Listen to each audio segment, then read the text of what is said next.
get into this. And this is my typical opening here. So, okay. All right. My name is Justin, and I'm an addict. And thanks to my God, the steps, and the fellowship of other addicts, I'm sober one day at a time since June 19th, 2015. And for that, I am beyond grateful. Welcome to the RICO 12 speaker meeting. We are an organization whose addictions include alcohol, drugs, lust and sex, food and gambling, just to name a few. We come together from all places, faiths, and backgrounds to learn the similarities of addiction and to gain tools and hope from others who are walking a similar path. We invite recovering addicts with at least 1 year sobriety and who are actively working their recovery in their respective fellowships to share their experience, strength, and hope on a live Zoom webinar each Friday at noon Central Time for 20 to 25 minutes. Now, today we're not doing it that way. We're doing it a little bit differently. I'm sitting down here live with our guest, Brock Bevell, who is going to share an amazing story with us, and I'm really excited and grateful to do that. I'm actually in Arizona today rather than in Washington, and he lives here, and we were able to make this happen face-to-face. So it's going to go a little bit different than normal meetings, but it's going to be awesome. But typically, after that 20 to 25-minute share from our guest speaker, we then, the live audience, get the opportunity to ask questions of that speaker for another 20 to 25 minutes. Now, if you're hearing this meeting in recorded podcast form and would like to participate as a live audience member in the future, please go to reco12.com, that's reco12.com, to learn more and submit your email address there to receive weekly invitations. RICO 12 is a self-supporting service, and we appreciate your help in keeping us working our Step 12 in this manner. We gratefully accept contributions to cover the costs of the Zoom platform, podcast platform, web hosting, and administrative costs. To contribute, you can go to reco12.com/support, or you can click the link to PayPal in the show notes. When you contribute, please specify the meeting number. This is meeting number 53. Last week's meeting was with Naika, and she spoke on being a multidisciplinary addict, and her delivery was powerful. If you missed hearing that very moving meeting or any other meeting we have done, you can listen to them in podcast form by searching for RICO 12 Speaker Meeting Podcast on virtually any podcast platform that you use, or you can go to the RICO 12 website and find it under the link podcast. All right, one more word about our speakers before we introduce today's speaker. When we line up a speaker for a meeting, we ask them to seek guidance on what and how to present so that they can reflect the light that they have been given. That light will in turn inspire hope, meaning, worth, and growth in us, the listening audience. Now, let's introduce our guest speaker for today, Brock Bevell, who will be speaking to us on his experience on addiction being hard, recovery being hard, but our higher power making it possible. And here's a little bit about him. Brock is the host of the Chase the Vase Podcast, a podcast targeted, as I interpret it, at first responders and people in uniform who inform about addiction and to hear the stories of those who have lived in and risen above addiction and other traumas induced in uniform. He is also the co-host of the Agents of Recovery podcast, where he and two other studs talk about their own experience, strength, and hope, and offer energy and hope for other addicts out there suffering. Brock is a medically retired police officer turned opioid addict. The pills tried to take his life. For a time, they took his honor and his moral compass. Today, he stands as a beacon of hope for all those struggling. It will be done, and we will do it. Take it away, Brock. The floor is yours. Man, I'm totally honored first to be here, for you to call me up and invite me on. And my goal really of the day is to let others know there's hope. You know, it's difficult sometimes when we go through recovery. Sometimes I feel getting sober is the easy part. The recovery, going from sobriety to recovery, is the hard part. You know, I think we've all seen those guys in AA meetings that have been there for 20 to 40 years, and they're angry. You know, they've been sober, but they're not living happy. You know, they're not drinking, they're not using the day, but they're just missing the part of sobriety, like the step 12 that we're asked to do, to give back, man, to share what we've been blessed to get, you know, what we've been blessed to have and secure in our lives. So, you know, it's interesting. My goal of coming on is to let people know that sobriety's a difficult task. Living in active addiction is difficult. So no matter what we do, it's all difficult. And it takes action. And I believe that's what a lot of us miss. And we don't understand that in active addiction, it was hard. You think about it. I mean, I was an opioid addict for 10 years. I was run over as a police officer in Mesa. I took a severe knee injury. My right ankle was busted. I came back to work about a year later, came back almost day one, hit a guy in the face, blew my hand out. So I had 3 injuries, right? And at that point in time, they're like, hey, you're medically unstable. We're going to retire you. And for me, that was a huge blow because my identity was wrapped up behind the badge. It was the uniform. Even though I tried to get out of the uniform as fast as I could, I worked in the department 7.5 years. And after about 2.5 years, I got off patrol. I didn't love going call to call. I didn't love going to the barking dog calls. My neighbor pooped in my yard, those kind of calls, flung poop in my yard. I mean, this is crazy, the calls you go to. And I got tired of it. I wanted to be a police officer to stop crime. So that's kind of why I got wrapped up working undercover. I loved working undercover. That was kind of I felt like working undercover was like working a nitro circus. That makes any sense. I felt like every day was fast, high speed. Arresting bank robbers, homicide suspects. And a lot of our focus was on street level crime. So we would start with the prostitutes. People don't understand, but if I'm going to say this again, if you want to know anything about anybody on the streets, the prostitutes hold the key. They know everything. They're there. They're walking the streets. And so that's what that's what I was wrapped up in. And I was involved in a shooting in 2001, December 27th, where I took a man's life. He was a alcoholic, driving on US 60 eastbound. Most people know where that's at. High rate of speed. Motor officers get behind him, do a traffic stop. Attempt to do a traffic stop. He flees. He evades them. Gets into a pursuit all the way to Apache Junction, flips it back around, and pulls into Glen Cove right over here by Mountain View High School, and makes a deadly decision, where he tries to get out of the cul-de-sac. We come in, we fan out, we do a traffic stop, we do a felony stop, and I was the car that was right in front of him, and my door was open, and I remember him getting out of the car. He had a knife in his hand, whatever, wielding it, and we had a team that went up to him. They had a shield. They were trying to take him down. He wouldn't let him. We beanbagged him. Canine bit him twice. Tasered him. Pepper sprayed him. No effect. Got back into his car, put it in drive, and came to ram us and tried to run us over.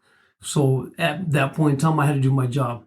I had to go into action, and I killed him on the spot. 2 shots right through the windshield, AR-15. And it was hard. I remember when we pulled him out of the vehicle, I was angry. I'm thinking, who the hell is this guy 2 days after Christmas making us take his life? What was going on in his own life? Because he had every single opportunity to stop, every opportunity to surrender, every opportunity to be taken, right up to canine bit him. He could have surrendered. He could have put his hands up, but the alcohol caused him to make a mistake, to make a bad decision. A couple months later, April of 2002, I was involved in a prostitution. I was working with a confidential informant, and she had a warrant for her arrest, misdemeanor, something silly, I'm sure, and probably like driving without a license, basic. And we talked to her, and she's like, "Hey, if you'll let me go, I'll feed you some information." And understand that like field level, criminal level stuff is very hit and miss with prostitutes and with confidential informants, because more likely than not, they want to get out. But on this day, she fed us some incredible information where there was going to be a mom transporting her 12-year-old daughter. And her intention was to sell her daughter for sex to a drug dealer named Bobby. I won't forget that name. because he was a local, man. He was a kind of one of those guys that you see down at Reed Park, and he's always on his bicycle peddling dope. And somehow she got connected with him right down here on Broadway and on Gilbert. I'm throwing these out because I know you know the area. Right, You right. gotta be able to paint that picture. Northwest corner, laundromat, liquor store. She pulls in. Here comes Bobby driving down the street ride his bike, pulls in to the passenger side, goes to contact her, goes to open the door. We're like, okay, we're coming in. So we pull up. We stop the situation. And just to make a long story short, because I know we have 25 minutes to wrap the story up, but she throws it in reverse. She sees us. We take him in handcuffs. We're dealing with her. She reverses out. She runs my partner over. He falls, runs over his back, breaks his back. Catches my right ankle under the tire. I go to snap out. I go to pop out, breaks my ankle. Try to engage my left foot, to balance me. But she hits the inside of my knee and blows it out. She reverses out and hits a median and gets her tires wedged in this median. And we were able to get up, go after her. And it was the same situation. There was dope in her car. And I'm a dad. I have 4 daughters and a son, And I'm thinking to myself after coming to, I was in immense pain. But I remember the anger I have had for that lady. Cindy was her name. But I remember the anger I had because I'm thinking, as a father, how do you get to a point to where you're willing to trade your daughter? What level are we at for these drugs? So let's fast forward. Because of my injury, I went to the doctor, got prescribed opioids. And at the same time, the decision to medically retire me was coming up. Sat on the board. I'm unstable. My knee's not back. So they retired me. So it was at that point that I kind of started self-medicating. I noticed that if I took the medication, I felt better. Had more energy. I was better. At least I felt like I was a better husband. I felt like I was a better father. But I know I wasn't. But it was a lie. And so what was interesting is I look in my life and those two people, those two individuals, the drunk, the alcoholic, and the lady that was prostituting her daughter, I was becoming that. I actually became that. 10-year addiction. And it's just, I look back at that and say, I understand. I have empathy. I understand what they were going through at that time. And it was difficult, man. So it took 10 years. I went through a withdrawal process. I went through a process in my bathroom where I'll tell your listeners, probably the biggest mistake I ever made in my life. I woke up, my alarm went off, went in the bathroom like I did a lot of times, took an opioid. And when I shut that medicine cabinet, it shined into my room. And I had done a ton of search warrants in my life, probably, hundreds. And when it glimpsed into my room, I saw a crack house. And I'm thinking, man, you are a crackhead. You're turning in. That's what you're doing, man. And so, of course, I got pissed off, opened my cabinet back off, grabbed all the opioids and dumped them. That's not the way to withdraw. That's not the way to come off drugs. There's a better system, a better way. Go get medical treatment. Let somebody help you. But I was hard-headed and I dumped them. And then I realized, that's it, man. I got to live with this. And it's time to, I had talked about it. I'm sure in your stories the same way. Nobody wants to wake up and be an addict. We don't want that. But I was stuck. And that's what my life had turned into. So 7 days in the bathroom. And that was my pivot point. That was my rock bottom. That was where I needed to shift my life and to change it. And so that's what I decided to do. And now that's why we're here talking, man. We're giving back, sharing our stories with other people. Yeah. So as you went through that, and thank you for sharing all that information and those details, man. I really appreciate it, Brock. But as you go through that and look back at it, where did you see? Now let's talk about the recovery part being hard. So we talked about the addiction being hard, and that awakening, looking through the mirror and you're seeing the crack house in your own house. That had to be shocking. even though you were probably a little hazy with everything, just a moment of clarity happened. Yeah. Now, why is recovery hard? Because, I mean, for me, it was 10 years. Mm-hmm. 10 years of crap. 10 years of destroying the people around me. 10 years of destroying myself. You know, the biggest battle I took on was the spiritual battle. You know, and I'm going to tell your listeners, this is kind of an insight. When people talk about recovery, they talk about mind, body, spirit, right? As a whole, they're like, hey, you got to fix it. Well, unfortunately, most of us only work on our body because it's easy, right? Transformation. Yeah. Like, you give me 30 days, I can look better. You give me 30 days in the gym of good cardio and eating right, I'm gonna lose weight, right? But how do you gauge that spiritual and mental process? And I felt like I would take 2 steps forward and 5 steps back in recovery because I was trying to make amends with my kids. I was trying to be a good father. I was trying to be a good ex-husband, you know, and it never works. And so for me, fixing those character flaws, it was easier to stay high. You know, because I didn't have to worry about that crap. And I thought that a lot of times, if I just go back and use, then I understand that my life is different, but I don't have to face it. I don't have to face the music of what I destroyed. And I believe a lot of people quit before that magic happens, before they get through all that crap, right? Of rebuilding and rebranding who they are. It takes some time. That's for me was the hardest part. Yeah, I find so many people, and I'm going back to the steps of recovery here. So many people, quit before they even start. And a lot of people quit after step 3. Hey, I feel good. Yes. A lot of people quit during step 4. A lot of people quit in the step 8, 9, amends making process. This is too hard. And then a lot of people, I graduated. I'm good. I'm done. I'm good. Oh, I hate that word. I'm good. I got this. I got this. Red flags right there. So mad. Yeah. So why does I got this? I'm good. Why does that drive you crazy? From maybe your own personal experiences. How many times did we tell God, okay, if you just get me through this tonight, tomorrow I'll be a different guy. Every time. That deathbed confessional, man. I just don't want to be here. And it was real at the time. Yeah. It was real. Like, I didn't want to be that guy. But as soon as I was able to get that pill back in, I felt better. Although the pain went away. So that's just it, man. It's that you have to change everything about you. Everything.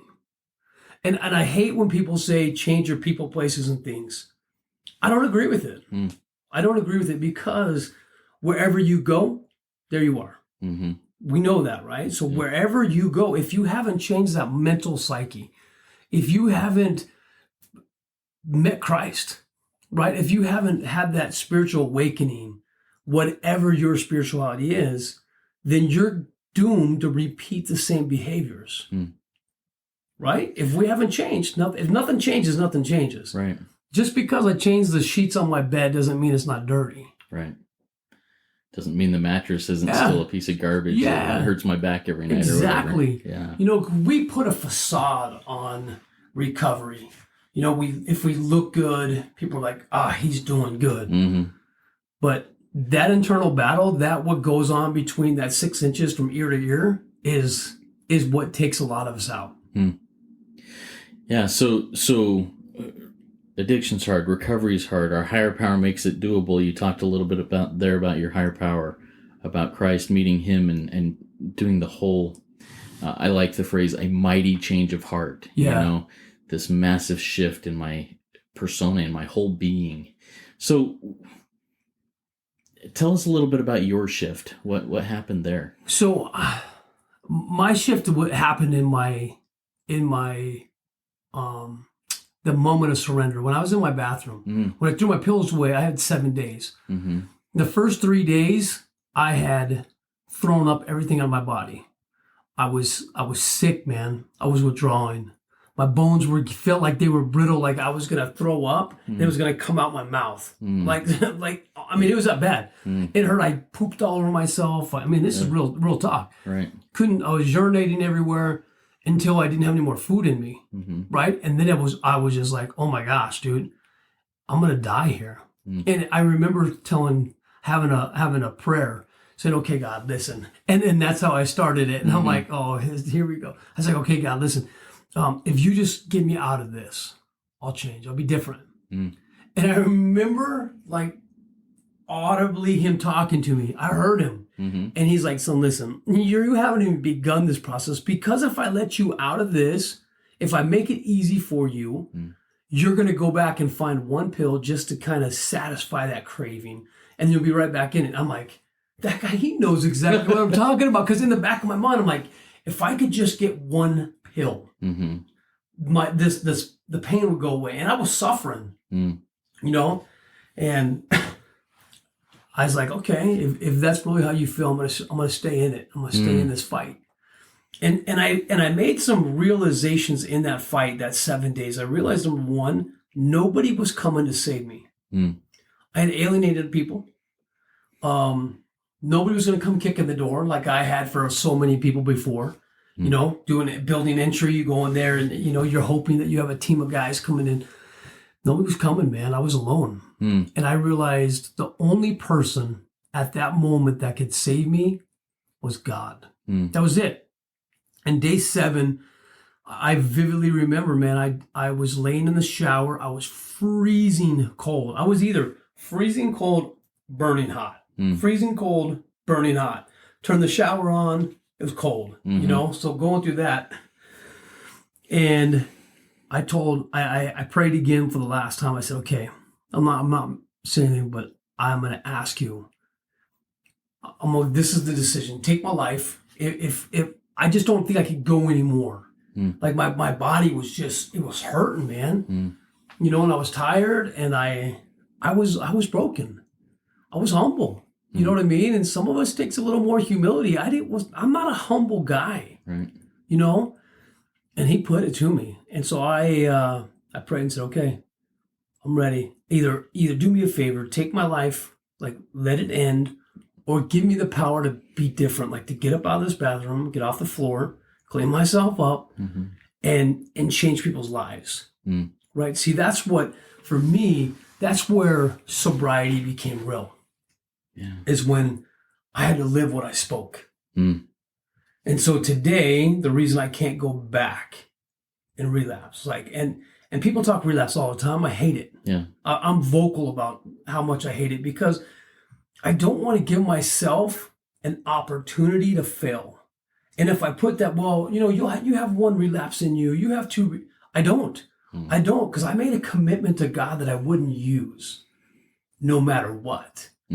I have knee surgeries coming up. I'm going to have to get knee replacements later in life sometime. At least that's what the doctor told me. I will not use opioids to get through it, because I made a commitment. And I know that if I use opioids, I'm dead. Even one. Yeah. So that's where, for me, that's where my conviction comes from. Yeah, we've had a guest, and it was only a few weeks ago, who was going through something similar in her withdrawal and coming out of it. She said, kill me or cure me, God. Man. Kill me or cure me. And that cure came. Yeah, that's 100%. Yeah. And you know, that's where that humility comes in. We talk about, and that surrender, right? I felt like I had surrendered before, but it wasn't real to me until I needed it. And when I needed it, it became real. Interesting. What does surrender mean to you now? Oh, actually, before you answer what it means now, what did surrender mean to you as a younger man who was not sober or pre-addiction even? I hated the word surrender. You know, because you look at it in the dictionary, you look at it in war, if I surrender, I give up. Right? If I'm in a fight, I'm like, okay, dude, I'm done. I surrender. I'm out. I didn't finish the fight. And so it always in my back of my mind was like, well, you're a loser if you surrender. Right? Well, it's different for me now. Because like you, or like most people, we don't understand until we have to surrender, right? surrendering now means I got to give up everything in order to remain on that path, to keep my covenants, to keep my commitments, to keep those commandments, whatever it is. Like, I have to surrender other things, right? Like, there's times I want to go to the lake on Sunday with my buddies and go on the boat. I have to surrender some of those things to be able to be actively engaged in following Jesus Christ. Yeah. And I'm very similar to you my whole life. In fact, I remember as a teenager, maybe early 20s, it was the first time I had ever kind of been exposed to a 12-step program, and it was through watching a TV show or something like that. And they read step 1 saying, hey, I'm powerless over alcohol and my life has become unmanageable. And the first time I heard that, I said, no, I am not powerless over anything, and I will never surrender to anything in my life because that's weak. Yeah. That's not who I am. That's not the American way. And well, here I was beating my head against the wall for another 20 plus years in addiction, saying I'm not going to give up. And until I finally went, I don't got this. Yeah. Did the miracle start to happen? And that's a big thing. Now, so very early in your presentation, you talked about, going into these meetings and seeing somebody who's 30 years sober, but they are miserable. They're angry. They're restless, irritable, and discontented, as said in the big book. How do you stay out of that restlessness, irritability, and discontentedness and try and stay in the happy, joyous, and free that is recovery? Man, I like that. I do my program that works for me, right? There are so many programs out there that you can do. So for me, I didn't get sober through AA. I love AA. I think it has value, but I didn't go to AA, right? I started my own recovery program up in Show Low, implemented AA because I think it's important, especially for newcomers, and even a guy with 30, 40 years. Max told a story this week in a podcast that we did together, and he says he remembers going in or Blue, I think. The guy had 30 something years, and it was a day that his son had his birthday, 10th year birthday, and the guy was in AA versus being at home. And he said, if I miss a day of AA, then I'm going to relapse. I'm going to fail. And I feel like we need to be careful walking such a fine line, only because we have to figure out what works. You can't put your sobrieties first, for sure. Right? I completely understand that. But you have to be willing to be flexible. Listen to other people, how they get sober, because that guy that's 30 years sober only has done it one way, and it works for him. But what happens if it didn't work for me and I was following his path, and year 2, I'm like, man, I just can't be this strict. I can't be this stringent. And so what do I do then? Am I stuck, or do I relapse? There's got to be some type of options for us. And that's, for me, the only thing that I say. And having your people around, I feel like that's so important, having guys that are like-minded say, listen, dude, you're getting weird in this. You're way too strict, or hey, you're not strict enough. Be careful, because I see some red flags that you're slipping, the things that you're saying. So having that team of people that you surround yourself with, like we do in AA, is critical. Yeah.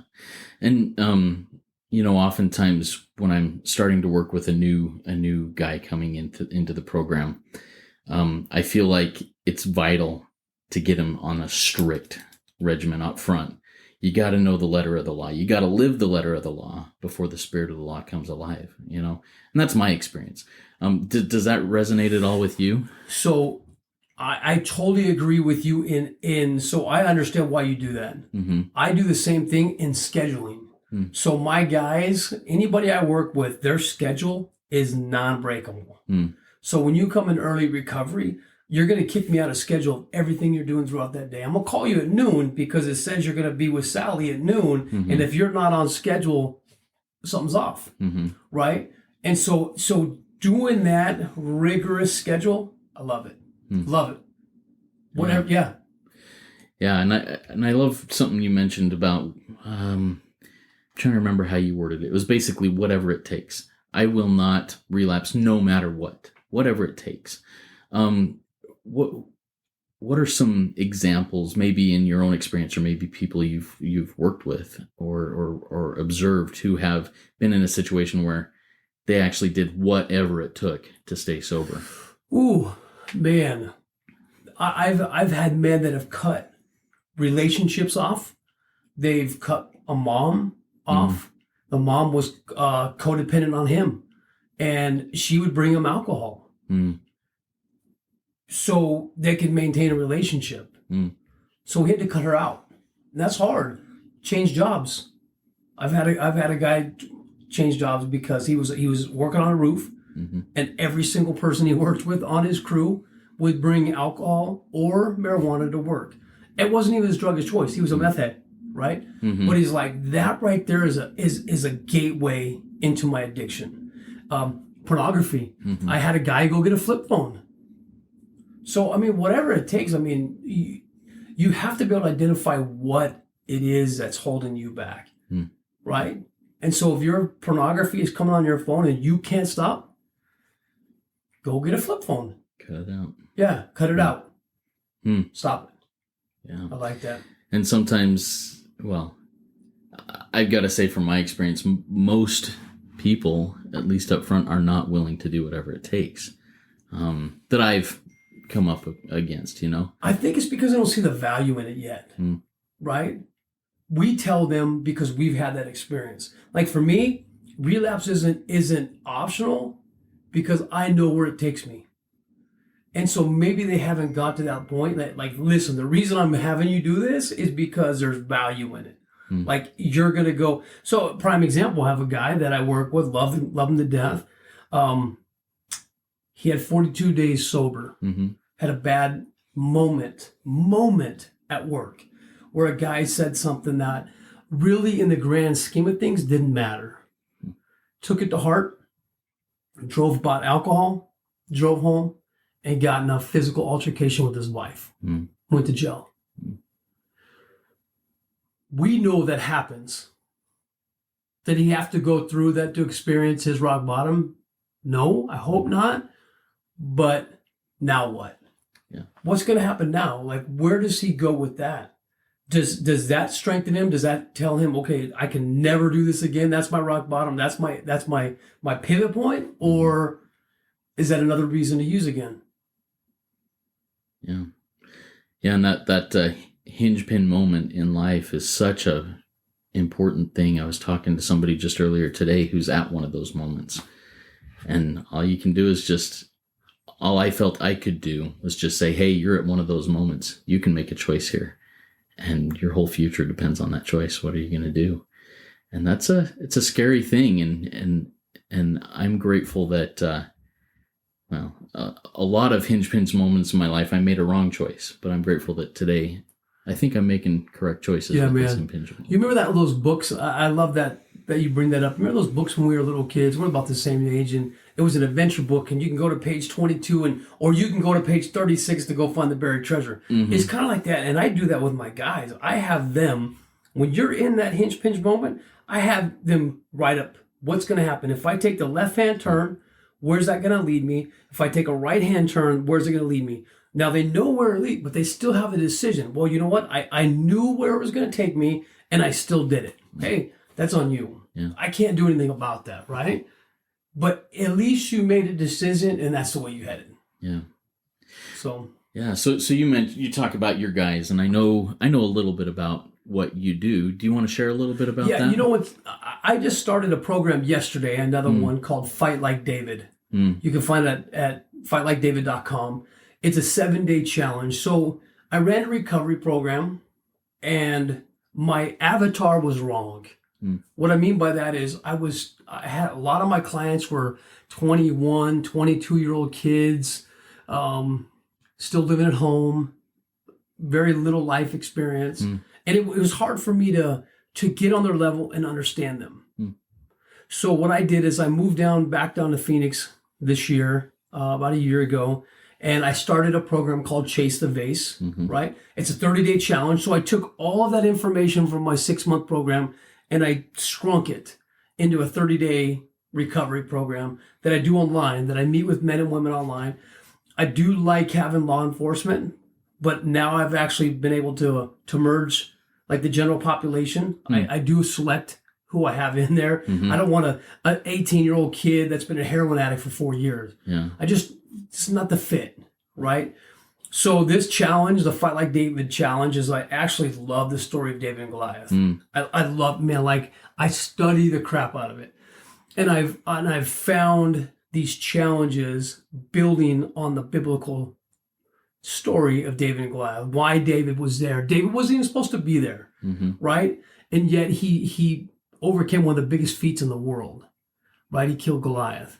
And so too many of us are trying to fight our Goliaths with a sword and a shield. We're trying to attack him the same way he's going to beat us every time, right? When did we become unconventional? When do we attack our addictions different than everybody else, right? Because the way you attacked your addiction and got sober was not the same way I did it, right? And so you got to find what works for you, man. And that's what we teach over 7 days. It's just jump in, let's go do the challenges, see how it works, and then the work starts. 7 days just gives you like a kick in the face, right? You're starting, now you got to go. It's your pivot point, let's go.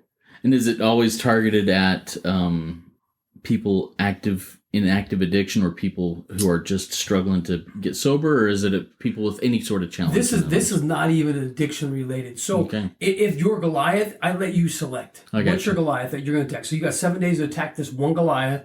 Maybe it's that childhood trauma, right? Maybe it's that rape that happened early in your life. And I know it's crazy, but you're going to keep living with it. You can keep carrying that with you. You're going to break it off, right? And so that's the decision. Is it gambling?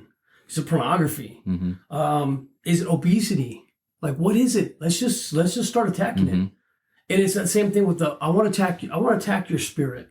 I want to work with your spirit. I don't want to try to fix your body, right? I want to get your mind and spirit right so you're ready to go. And it sounds like that's got a really direct relationship, and because of your experience, it's obviously going to with addiction and identifying. Absolutely. Getting honest with, okay, this is my problem. Yeah. Now what? Yeah. You know the biggest thing about addiction, you ready for it? It's a secret. Yeah. Secret. We're only as sick as our secrets, right? And we pacify this Goliath, our addiction, and we usually put him on our bed and we feed it, we pacify it, and we tap it on the head and we let it feed, right? And we let it grow while we decrease in size, while we become almost immobile. And so that's what I want. I want people to become strong. I want you to shout out. When I started shouting out the fact that I was a porn addict, right? And that I had an opiate addiction, man, I'm going to tell you what, I had two sides of the fence. People were either like, bro, you can't tell people that. You can't talk about that stuff. And for me, I was like, let's go. Let's talk about it. I don't care if you know I'm an addict. I don't care if you know that I masturbate. I don't care. Because if I don't kill this Goliath, it's going to continue to kill me. And so let's get it out. Yeah. And so that's hard for people. Are there people that you consider that you wouldn't share those things with, that you consider as unsafe, Nope. Okay. Not for me. Okay. Not for me. I know there's situations out there, there's family members involved, stuff like that. But for me, I didn't spare any feelings. Because for me to become healthy, I had to get it out. I was like a bottle cap ready to just blow up. And once I got it out, it was like, okay, now I can heal spiritually. My problem was I always felt unworthy.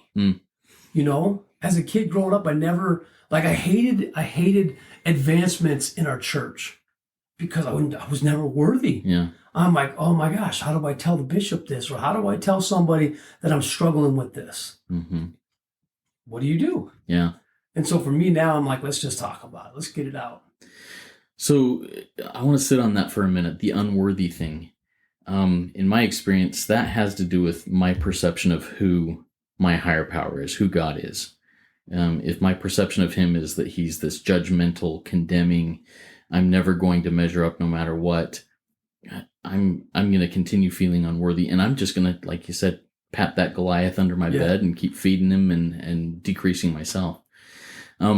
Has your perception of who God is shifted throughout your life? Oh, man. Absolutely. Tell us how. I have a funny relationship with him. Like, I just chat with him. I talk to him. I laugh with him. I'm joking. I'm always like, dude, are you serious right now? Like, are you seeing this? And I kind of have a jovial relationship. When it's time to get serious, I'm serious with him, but for me, I didn't feel worthy because I didn't feel worthy, right? I knew what I was doing was wrong. I was sexually abused as a kid, I started looking at pornography at 8 years old. And so I was into it, man. I was heavy into it. And for me, it had nothing to do with, it had to do with God. But for me, I knew that I was living one way and acting like I wasn't that kid. And so for me, it always felt like I was battling good and evil all the time. Do you think part of that that schism, that break in your persona, fed the fact that you reacted the way you did to opioids and the numbing out of things like that, because maybe you'd been doing it through your whole life in a different manner? Yeah, that's awesome identifier. Yes, I did. I loved them. I loved them not only because they killed the physical pain, but they killed the mental pain. I could just go on autopilot. Right? Yeah. Yeah. Cool. Well, very good. So, are there any other words of wisdom or something that you really feel like you need to get out there right now before we start closing this up? I want everybody to know there's hope. I feel in when we're in it, when we're deep into addiction, we feel like there's no hope. Like, why try? Why get sober? Why make those amends? Because it's supposed to be hard. So the invitation that I would give, and I'm sure you give the same invitation, is just be proactive in your recovery. Do something today that's gonna push you forward, right? It's easy to stay in it. It's easy to stay in active addiction. It's comfortable. And so my invitation would be get uncomfortable. Like, step outside yourself and challenge yourself to be different today. Because you just start developing those wins, you look back and be like, man, I've come a long way. Let's keep going. Yeah. So as you develop this, what is the next good thing or the next right thing in your path that you're going to conquer? Me? Yeah. Oh, man. I have this podcast, Chase the Vase. Like you said, I have a podcast with Blue and Max. I want to have a bigger voice. I want to share it on a bigger stage. I think there's so many people out there that are talking about recovery, but I don't want to say they're doing it wrong. How do you say it without offending people? I just want to have a bigger voice for that people can look at us and say, hey, if those guys can do it, we can do it. I'm sure you feel the same way. I want to share with people that it's possible. You can do it. And that's a lot of my story too, is I found that mighty change of hope. I found the light, the happy, joyous, and free, and the peace. It's like, dude, I have to share this with others. It's actually, I call it a covenant. Step 12 to me is a covenant. Yeah. Step 3 is a covenant to me, and step 12 is a covenant. I have, had this mighty change of heart. I've had this spiritual awakening as a result of the steps, as a result of my higher power.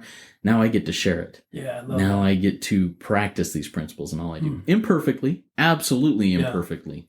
But what a beautiful thing it is to do that. And that's one of the reasons that I shifted from previous podcasts into what I'm doing now, because it's just so, the voice is there. And then hearing other people like yourself and others that I've talked to that just rock my world and rock the worlds of others who are like, if that bozo can do it, so can I. Well, I just wish we could align. You know what I mean? There's so many of us out there, and hearing people's voices is the best part.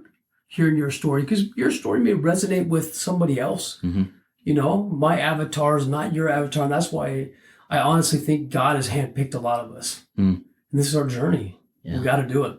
Yeah. Awesome, brother.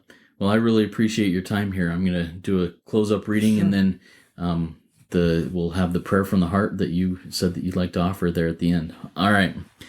Thanks again, Brock. That was a great RICO 12 weekly speaker meeting for all addicts and those wanting to learn more about addiction and the recovery therefrom. Grateful for the time you spent with me and answer the questions that I posed to you there, Brock. We invite you, all of our audience, to come back next week. Our guest speaker next week is Mike C., a member of SA with over 37 years sobriety, whose topic will be Urgency is the Enemy of Recovery. I find it really interesting, but I've heard this guy speak, and he blew my mind. I'm real excited to get to sit down with him next week. Now let's launch off into the rest of our day with a prayer from the heart that Brock has offered to give. Father God, we come to you and we ask for your strength. We're blessed to be in this room. We're blessed to be involved in addiction recovery. We're thankful for your grace, your mercy, and for your Son, Jesus Christ, and for the sacrifice that he bestowed upon us. And we're blessed. We're thankful for the atonement, for the ability we have to change and be different, to alter the course of our lives, Father. And we say this in the name of Jesus Christ. Amen. Amen. Thanks, Brock. Keep coming back, everybody. It works if you work it, so work it. You are worth it.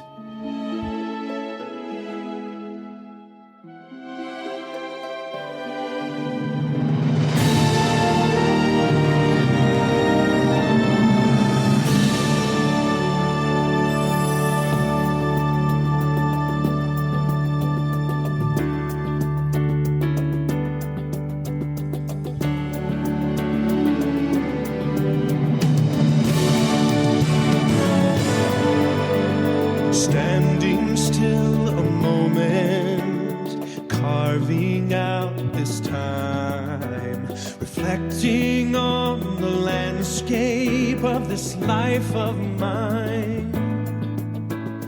Peaks too high to conquer, streams too wide to cross, troughs too deep to walk through without incurring loss. Yet here I am, still standing tall, despite the rough terrain. One like me survived the storms and walked through wind and rain. Still standing, I will fight the good fight, still searching for a glimmer